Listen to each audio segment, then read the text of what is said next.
Every day, Americans are finding it more and more difficult to finally financially support themselves and their families.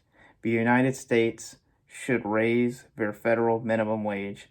I am credible to discuss this change after doing hours of extensive research on this topic. A bill that should raise federal minimum wage will help lift millions of Americans out of poverty. I will introduce minimum wage, explain its shortcomings, and propose the Raise the Wage Act. Minimum wage has come a long way since its introduction in 1938, when President Franklin D. Roosevelt included the first iteration of the minimum wage in the Fair Labor and Standards Act. The first minimum wage was set at 25 cents an hour, and it was intended to provide Americans with a sustainable income for a reasonable standard of living.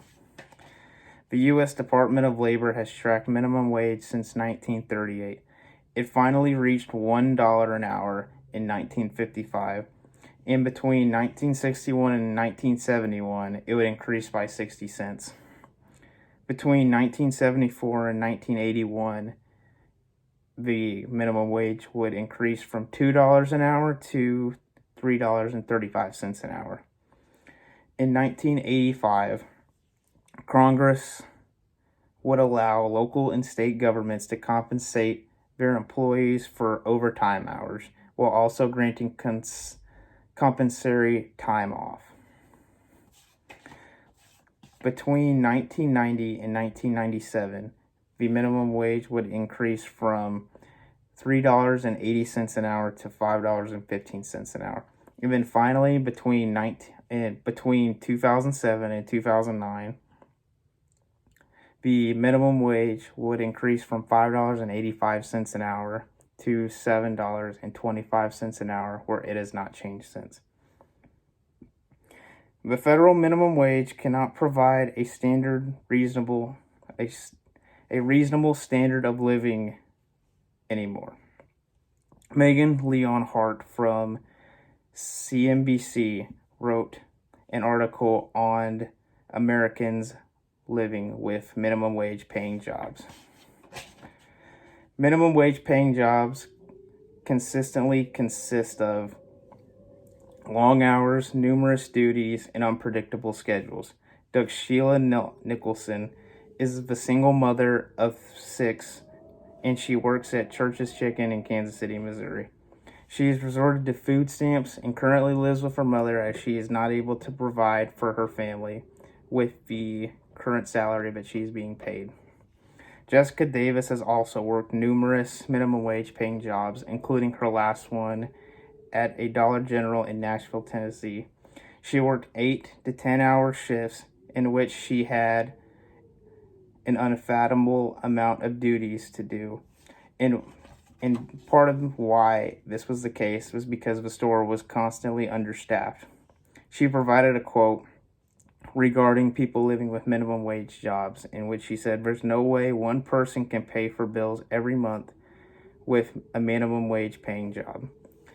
Amy Livingston from Money Crusher's website wrote an article on the Live the Wage Challenge, in which many politicians were attempting to live off a weekly budget of $290, which is equivalent to a 40-hour work week,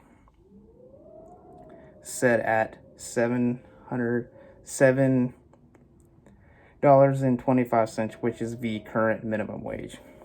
In reality, though, they were really working with $78 because of taxes and housing expenses. These politicians would fail due to not being able how to manage or afford transportation, food, and healthcare.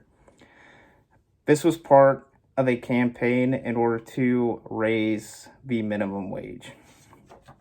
The Raise the Wage Act will help raise the federal minimum wage to $15 an hour. It was introduced to Congress on January 16, 2019 by Robert Bobby Scott, and it was passed to the House of Representatives on July 18, 2019. According to the Library of Congress, the bill is currently held in the Senate, and they are quite hesitant to pass it. The Raise the Wage Act can help lift nearly 33 million Americans out of poverty. The wage will increase by $1.10 each year until 2025. It will help increase future index and eliminate sub-minimum wage and sub-minimum wage certificates. Eliminating sub-minimum wage certificates will help disabled employees more competitively, will help them compete for certain jobs. William Samuel, the Director of Government Affairs, wrote a letter to many U.S. representatives to persuade them to vote for the Raise the Wage Act. He claimed that the bill could help reduce poverty, close the gap on wage inequality, and it could only result in minimal job loss.